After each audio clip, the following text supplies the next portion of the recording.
ನಮಸ್ಕಾರ. ಇದು ರಾಜಕಾರಣಿಗಳು ನಾ ಕಂಡಂತೆ ರಾಜಕಾರಣಿಗಳ ಜೊತೆಗಿನ ನನ್ನ ಅನುಭವ ಕಥನ. ನಾನು ಶಶಿಧರ್ ಭಟ್. ರಾಜಕಾರಣಿಗಳು ಮತ್ತು ರಾಜಕಾರಣ ಹಾಗೆಂದರೆ ಏನು? ರಾಜಕಾರಣ ಅನ್ನೋದು ಒಂದು ರೀತಿಯಲ್ಲಿ ನಂಬಿಕೆ ಅಲ್ವಾ? ಯೋಚನೆ ಮಾಡಿ ನೋಡಿ. ನಿಮ್ಗೆ ಯಾಕೊಬ್ಬ ರಾಜಕಾರಣಿ ಇಷ್ಟ ಆಗ್ತಾನೆ? ಅವ್ರು ಮೋದಿ ಇರಲಿ, ಸಿದ್ದರಾಮಯ್ಯ ಇರಲಿ, ಇನ್ಯಾವುದೋ ರಾಜಕಾರಣಿ ಇರಲಿ, ರಾಜಕಾರಣಿಗಳು ಇಷ್ಟವಾಗುವುದು ಯಾಕೆ ಅನ್ನುವ ಪ್ರಶ್ನೆಯನ್ನು ನೀವು ಕೇಳ್ಕೊಂಡಿದ್ದೀರಾ? ಅಲ್ಲಿ ವಾಸ್ತವವಾಗಿ ರಾಜಕಾರಣಿಗಳು ಹೇಗಿದ್ದಾರೆ ಅನ್ನುವುದು ಮುಖ್ಯವೋ ಅಥವಾ ನಾವು ಹೇಗಿದ್ದಾರೆ ಅಂತ ಅಂದುಕೋತೀವಿ ಅನ್ನೋದು ಮುಖ್ಯವೋ? ಭಾಳಷ್ಟು ಸಂದರ್ಭದಲ್ಲಿ ನಾವು ಏನು ಅಂದುಕೋತೀವಿ ಅನ್ನೋದು ಮುಖ್ಯ ಅಂತ ಅಂದ್ಕೊಂಡಿರ್ತೀವಿ ಅಲ್ವಾ? ಯೋಚನೆ ಮಾಡಿ. ಅದಕ್ಕೆ ನಾವು ಎಸ್ಪೆಷಲಿ ನಮ್ಮ ಆಧುನಿಕ ಭಾಷೆಯಲ್ಲಿ ಅದಕ್ಕೆ ಇಮೇಜ್ ಅಂತಾರೆ. ಒಬ್ಬ ರಾಜಕಾರಣಿಯ ಇಮೇಜ್ ಅಂದರೆ ಜನ ಆತನ ಬಗ್ಗೆ ಏನು ಅಂದುಕೊಂಡಿದ್ದಾರೆ ಅಷ್ಟೇ. ಆತ ನಿಜವಾಗಿ ಹಾಗೆ ಇರಬೇಕು ಅಂತನೂ ಅಲ್ಲ, ಇರ್ತಾರೆ ಅಂತನೂ ಅಲ್ಲ. ಅದೇ ಕಡ್ರಿ ಈ ರಾಜಕಾರಣಿಗಳು ಮತ್ತು ಜನರ ನಡುವಿನ ಒಂದು ರಿಲೇಷನ್ಸ್ ಇರುತ್ತಲ್ಲ, ಅದು ನಂಬಿಕೆಯ ತಳಹದಿಯ ಮೇಲೆ ನಿರ್ಮಿಸಲ್ಪಟ್ಟದ್ದು ಅಂತ. ಆ ನಂಬಿಕೆ ಹುಸಿಯಾದಾಗ ರಾಜಕಾರಣಿ ಕುಸಿಯೋದಕ್ಕೆ ಪ್ರಾರಂಭ ಆಗ್ತಾನೆ. ಆ ನಂಬಿಕೆಯನ್ನು ಉಳಿಸಿಕೊಳ್ಳುವುದು ರಾಜಕಾರಣಿಗಳಿಗೆ ಬಹಳ ಮುಖ್ಯವಾದ್ದು. ನಾನು ಈ ಪೀಠಿಕೆ ಹೇಳ್ತಾ ಇರೋದು ಒಂದು ಕಾರಣಕ್ಕಾಗಿ. ನಾನು ಇವತ್ತು ಮಾತನಾಡ್ತಾ ಇರುವುದು ಮಾಜಿ ಸಂಸದೆ ಸುಮಲತಾ ಅವರ ಬಗ್ಗೆ. ಅಂಬರೀಷ್ ಅವರ ಧರ್ಮಪತ್ನಿ. ನಾನು ಅಂಬರೀಷ್ ಬಗ್ಗೆ ಇನ್ನೊಂದು ಸಲ ಮಾತನಾಡ್ತೀನಿ. ಅಂಬರೀಷ್ ನನಗೆ ಭಾಳ ಹತ್ತಿರದಿಂದ ಗೊತ್ತಿತ್ತು. ಅವರು ನನ್ನನ್ನು ಭಾಳ ಪ್ರೀತಿಯಿಂದ, ಗೌರವದಿಂದ, ಕೆಲವೊಮ್ಮೆ ಹೆದರಿಸುವ ರೀತಿಯಲ್ಲಿ ಮಾತನಾಡ್ತಿದ್ರು. ಅದು ನಾನು ಇನ್ನೊಂದು ಸಲ ಹೇಳ್ತೀನಿ. ಇವತ್ತು ಸುಮಲತಾ ಬಗ್ಗೆ ಮಾತನಾಡ್ತೀನಿ. ಯಾಕಂದ್ರೆ ನಾನು ಕಾಡ್ತಾ ಇರುವ ಪ್ರಶ್ನೆ, ಸುಮಲತಾ ಜನ ಇಟ್ಟಿರುವ ನಂಬಿಕೆಯನ್ನು ಕಳೆದುಕೊಂಡ್ರ? ಯೋಚನೆ ಮಾಡಿ. ಅವರು ಮಂಡ್ಯದಿಂದ ಲೋಕಸಭೆ ಚುನಾವಣೆಗೆ ನಿಂತಹ ಸಂದರ್ಭದಲ್ಲಿ ಜನ ಮನೆಯ ಸೊಸೆ ಅಂತ ಅವ್ರನ್ನ ಪ್ರೀತಿಸಿದರು, ಮನೆಯ ಮಗಳು ಅಂತ ಪ್ರೀತಿಸಿದರು. ನಮ್ಮ ಮಂಡ್ಯದ ಗಂಡಿನ ಮಡದಿ ಅಂದರೆ ಅವರು ನಮ್ಮ ಮನೆಯ ಸೊಸೆ ಅಲ್ವಾ, ನಮ್ಮ ಮನೆ ಮಗಳಿದ್ದಾಗೆ ಅಲ್ವಾ ಅಂತ ಪ್ರೀತಿಸಿದರು. ಪ್ರೀತಿಸಿದ್ದು ಮಾತ್ರ ಅಲ್ಲ, ಜನ ಸಂಪೂರ್ಣವಾಗಿ ಸುಮಲತಾ ಅವ್ರನ್ನ ಬೆಂಬಲಿಸಿದರು. ಊರೂರಿಗೆ ಹೋದಾಗ ತೋರಣ ಕಟ್ಟಿ ಸ್ವಾಗತಿಸಿದರು, ಆರತಿ ಎತ್ತಿದರು. ಅದೆಲ್ಲ ಒಂದು ಅದ್ಭುತ ದೃಶ್ಯವಾಗಿತ್ತು. ಹಾಗೆಯೇ ಅವರ ಜೊತೆ ಜೋಡೆತ್ತುಗಳು, ಚಿತ್ರರಂಗದರು ಅವರಿಬ್ಬರು ಪ್ರಚಾರ ಮಾಡಿದರು. ಇಡೀ ಆ ಚುನಾವಣೆ ಇದೆಯಲ್ಲ, ಅದು ಮಂಡ್ಯದ ಜನರ ಆ ನಂಬಿಕೆಯ ಜಗತ್ತನ್ನು ತೆರೆದಿಡ್ತು ಅಂತ. ಎಂದೂ ಕೂಡ ಮಂಡ್ಯದ ಜನ ನೆಲದ ಜೊತೆ, ನಾನು ಭಾಳ ಸಂದರ್ಭ ಹೇಳ್ತೀನಿ, ನೆಲದ ಜೊತೆ ಬದುಕುವಂಥವು ಅವರು ಜಾತಿ ಕೋಮುವಾದಿಗಳಲ್ಲ. ಅವ್ರಿಗೆ ಬೇಕಾದ ಪ್ರೀತಿ ಮಾತ್ರ. ಅಂಥ ಅದ್ಭುತ ಜನ. ಅವರು ಒಬ್ಬರ ಮೇಲೆ ನಂಬಿಕೆ ಇಟ್ಟರು ಅಂತಂದರೆ ಆ ನಂಬಿಕೆಗೆ ಏನನ್ನಾದರೂ ಮಾಡೋದಕ್ಕೆ ಮಂಡ್ಯದ ಜನ ಸಿದ್ಧ ಇರ್ತಾರೆ. ಅಷ್ಟು ಅಂದರೆ ಈ ನೆಲದ ಗುಣ ಇರುತ್ತೆ ನೋಡಿ, ಅದರ ಇದೇ ಹಾಗೆ ಸುಮಲತಾ ಅವರನ್ನು ಗೆಲ್ಲಿಸುವುದಕ್ಕೆ ಆ ಫ್ಯಾಮಿಲಿಯ ಕುಡಿಯನ್ನು ಅವರು ಸೋಲಿಸಿದ್ರಲ್ಲ, ಸಾಮಾನ್ಯನ ಅದು. HD ಕುಮಾರಸ್ವಾಮಿ ಅವರ ಪುತ್ರ ನಿಖಿಲ್, ಅಂಥ ನಿಖಿಲ್ ದೇವೇಗೌಡರ ಕುಟುಂಬದ ಜೊತೆ ಮಂಡ್ಯಕ್ಕೆ ಅಂಥ ಅವಿನಾಭಾವ ಸಂಬಂಧ ಇದ್ದದ್ದು. ಆ ಸಂಬಂಧವನ್ನೇ ಕಡಿದು ಬಿಟ್ರಲ್ಲ, ಯಾಕಾಗಿ? ಯೋಚನೆ ಮಾಡಿ. ಸೊ ಇಡೀ ಅಂಥ ಪವರ್ಫುಲ್ ರಾಜಕೀಯ ಕುಟುಂಬ ತನ್ನ ಅಸ್ತಿತ್ವಕ್ಕಾಗಿ ಪರದಾಡುವಂತಹ ಸ್ಥಿತಿ ನಿರ್ಮಾಣವಾದದ್ದು ಅಂತ. ಅಸ್ತಿತ್ವಕ್ಕಾಗಿ ಪರದಾಡುವಂಥ ಸ್ಥಿತಿ, ಜನರ ಶಕ್ತಿ ನೋಡಿ. ಹಾಗಿದ್ರೆ ಇದು ಬಂದಿದ್ದು ಹೇಗೆ? ಇದು ಬಂದಿದ್ದು ನಂಬಿಕೆಯಿಂದ, ಇದು ಬಂದಿದ್ದು ಪ್ರೀತಿಯಿಂದ. ಆದರೆ ಇದನ್ನು ಉಳಿಸಿಕೊಳ್ಳಿಲ್ಲ ಸುಮಲತಾ. ಯಶಸ್ವಿ ರಾಜಕಾರಣಿಯಾಗುವ ಎಲ್ಲ ಲಕ್ಷಣ ಅವರಲ್ಲಿ ಇತ್ತು. ಭಾಷೆ ಸಮಸ್ಯೆ ಇರಲಿಲ್ಲ. ಕನ್ನಡ ಭಾಷೆ, ಇಂಗ್ಲೀಷು, ಹಾಗೆಯೇ ತೆಲುಗು, ಎಲ್ಲ ಭಾಷೆಗಳ ಮೇಲೆ ಆ ಹಿಡಿತ.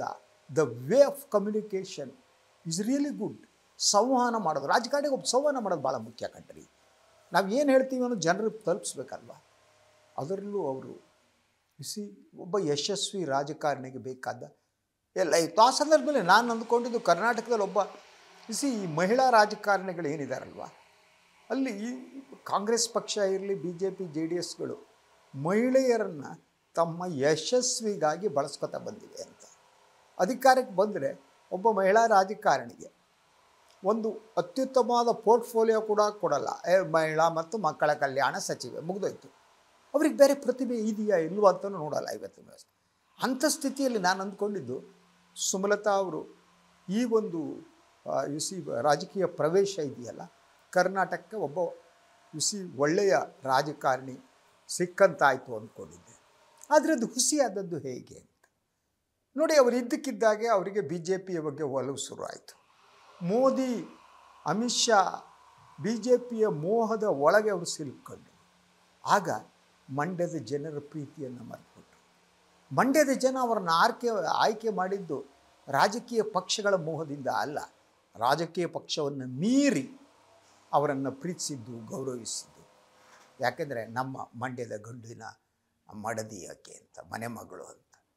ಸೊ ಇದನ್ನು ಅರ್ಥ ಮಾಡ್ಕೊಳ್ಳೇ ಇಲ್ಲ. ಅಂದರೆ ಮಂಡ್ಯದ ಜನರ ನಂಬಿಕೆಯ ಮೂಲ ಯಾವುದು ಅನ್ನೋದನ್ನು ಇವರು ಅರ್ಥ ಮಾಡ್ಕೊಳ್ಳದೆ ಹೋಗಿ ರಾಜಕೀಯ ಪಕ್ಷಕ್ಕೆ ಬೆಂಬಲಿಸಿದ್ರು, ಸೇರಿದ್ರು. ಅಲ್ಲೇ ಅವರ ದುರಂತ ಪ್ರಾರಂಭ ಆಗಿತ್ತು. ಯಾಕೆಂದರೆ ಅವ್ರಿಗೆ ರಾಜಕಾರಣ ಅರ್ಥನೇ ಆಗಿರಲಿಲ್ಲ ಅನ್ನೋದು ಆಗ ಗೊತ್ತಾದದ್ದು ಅಂತ. ಅವರು ಒಂದು ಉಪಯೋಗಿಸುವ ಬಿ ಜೆ ಪಿಗೆ, ಮೋದಿ, ಅಮಿತ್ ಶಾ ಅವರಿಗೆ ಆ ಕ್ಷಣಕ್ಕೆ ಅವರು ಬೇಕಾಗಿತ್ತು. ಯಾವಾಗ ಕುಮಾರಸ್ವಾಮಿ ಜೆ ಡಿ ಎಸ್ ಜೊತೆ ಒಪ್ಪಂದ ಆಯಿತೋ, ಇವರನ್ನು ಉಪಯೋಗಿಸಿ ಒಗೆದ ಮಹಿಳೆಯರಂತೆ ಮಾಡಿಬಿಟ್ರು.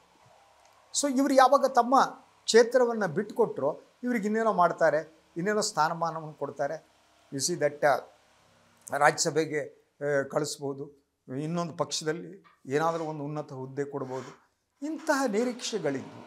ಈ ನಿರೀಕ್ಷೆ ಸುಮಲತಾ ಅವರಿಗೂ ಇತ್ತೇನೋ ಗೊತ್ತಿಲ್ಲ ನನಗೆ. ಆದರೆ ಅದೆಲ್ಲ ನಿರೀಕ್ಷೆ ಹುಸಿಯಾಯಿತು. ಸುಮಲತಾಗೆ ಯಾವುದೇ ಅಟ್ಲೀಸ್ಟ್ ಕನಿಷ್ಠ ಒಂದು ಪೋಸ್ಟನ್ನು ಕೂಡ ಬಿ ಜೆ ಪಿ ಕೊಡಲೇ ಇಲ್ಲ. ಇವರು ಕಾಯ್ತಾ ಕಾಯ್ತಾ ಕಾಯ್ತಾ ಕೂತ್ಕೊಳ್ಳೋಂಥ ಸ್ಥಿತಿ ಬಂತು. ಇದು ಒಂದು ರೀತಿಯಲ್ಲಿ ಏನು ಗೊತ್ತಾ, ಜನರಿಗೆ ಮಾಡುವ ನಂಬಿಕೆ ದ್ರೋಹ ಆಗಿತ್ತು. ಯಾವಾಗ ಜನ ನಿಮ್ಮನ್ನು ಪಕ್ಷೇತರರಾಗಿ ಆಯ್ಕೆ ಮಾಡಿದ್ದಾರೆ, ನೀವು ಪಕ್ಷೇತರರಾಗಿ ಇರಬೇಕಾಗಿತ್ತು. ಆ ಟರ್ಮ್ ಮುಗಿದ ಮೇಲೆ, ಇನ್ನೊಂದು ಮಾಡಿದ ಮೇಲೆ ಅಲ್ಲಿ ಜನರನ್ನು ಕೇಳಬೇಕಿತ್ತು. ಮಂಡ್ಯದ ಜನರದ ಒಂದು ಸಮಾವೇಶ ಮಾಡಿ, ಇನ್ನೊಂದು ಮಾಡಿ, ನೋಡಿ ನಾನು ಬಿ ಜೆ ಪಿಗೆ ಹೋಗ್ತೀನಿ ಏನಂತೀರಿ ಅಂತ ಕೇಳಬೇಕಿತ್ತು. ಯಾಕೆಂದರೆ ಜನ ಮುಖ್ಯನೇ ಹೊರತು ರಾಜಕೀಯ ಪಕ್ಷ ಅಲ್ಲ. ಆದರೆ ಸುಮಲತಾ ಅವರಿಗೆ ಈ ಸೂಕ್ಷ್ಮ ಏನಿದೆ, ಆ ಸೂಕ್ಷ್ಮ ಅರ್ಥವಾಗಲಿಲ್ಲ, ಅವರು ಅರ್ಥ ಮಾಡಿಕೊಳ್ಳೇ ಇಲ್ಲ. ಆದ್ದರಿಂದ ಜನರನ್ನು ಮರೆತರು, ಮೋದಿ, ಅಮಿತ್ ಶಾನ ನಂಬಿದ್ರು. ಇದೇ ಅವರ ದುರಂತಕ್ಕೆ ಮೂಲ ಕಾರಣ ಅಂತ ನನಗೆ ಅನಿಸುತ್ತೆ. ಇದು ಇಲ್ಲಿಗೆ ಮುಗೀತಾ? I don't think so. ಇನ್ನು ನೆಕ್ಸ್ಟ್ ಅವರು ಏನು ಮಾಡ್ತಾರೆ? ಹಾಗೆ ದೇವೇಗೌಡ ಕುಟುಂಬ ಮಂಡ್ಯ ಕ್ಷೇತ್ರವನ್ನು ಆಕ್ರಮಿಸಿದ ಮೇಲೆ ಇನ್ನು ಸುಲಭವಾಗಿ ಪಾರ್ಲಿಮೆಂಟಿಗಂತೂ ಅದನ್ನು ಬಿಟ್ಟುಕೊಡಲ್ಲ. ಕುಮಾರಣ್ಣ ಇರುವವರೆಗೆ ಪಾರ್ಲಿಮೆಂಟಿಗೆ ಅಲ್ಲಿಂದನೇ ಹೋಗ್ಬೋದು ಅಲ್ವಾ? ಅದು ಬಿಟ್ಟರೆ ವಿಧಾನಸಭೆಗೆ ಯಾವುದಾದ್ರೂ ಸೀಟ್ಗಳನ್ನ ಕೊಡ್ತಾರೆ, ಅದು ಕಷ್ಟ ನಂಬೋದು. ಯಾಕೆಂದರೆ ಒಂದು ಅಲ್ಲಿ ಬಿ ಜೆ ಪಿ ಪ್ರಾಬಲ್ಯ ಈಗಲೂ ಕಡಿಮೆ ಇದೆ. ಇವರು ಟಿಕೆಟ್ ತೆಗೆದುಕೊಂಡು ನಂತರ ಬಿ ಜೆ ಪಿ ಜೊತೆಗೆ ಜೆ ಡಿ ಎಸ್ ಬೆಂಬಲ ಕೊಟ್ಟು ಇವ್ರನ್ನ ಗೆಲ್ಲಿಸುವ ಸ್ಥಿತಿ ಬರುತ್ತೆ ಅಂತಲೂ ಹೇಳೋಕ್ಕಾಗಲ್ಲ. ಅಂದರೆ ಒಟ್ಟಾರೆ ಇದೊಂಥರ ಸುಸೈಡಲ್ ಅಂತ. ಇದು ಆತ್ಮಹತ್ಯೆಯ ದಟ್ಟ ಒಂದು ದಾರಿ ಅಂತ. ಸುಮಲತಾ ಅವರು ಆತ್ಮಹತ್ಯೆಯ ದಾರಿಯನ್ನು ಆಯ್ಕೆ ಮಾಡಿಕೊಂಡ್ರು ಒಂದು ತಪ್ಪು ನಿರ್ಧಾರದ ಮೂಲಕ. ರಾಜಕಾರಣ ಹಾಗೆ ನಡೆಯೋದು. ರಾಜಕಾರಣ ಮಾತ್ರ ಅಲ್ಲ, ಬದುಕು ಹಾಗೇನೆ ಅಲ್ವಾ? ನೀವು ಯಾವುದೇ ಒಂದು ತಪ್ಪು ನಿರ್ಧಾರ ತೆಗೆದುಕೊಂಡ್ರೆ, ಸೊ ಆ ನಿರ್ಧಾರ ಇದೆಯಲ್ಲ, ಅದು ಇಡೀ ಬದುಕನ್ನು ಕೊನೆಗೊಳಿಸ್ಬಿಡ್ಬೋದು ಅಂತ. ಸೊ ಮಿಸ್ಟೇಕ್ಸ್ ಏನಿದೆ, ಒಂದು ತಪ್ಪು ಮಾಡಿರ್ಬಿಡ್ರೆ ಆ ತಪ್ಪನ್ನು ಸರಿಪಡಿಸೋದಿದೆಯಲ್ಲ, ಅದು ಸಾಮಾನ್ಯವಾದುದಲ್ಲ.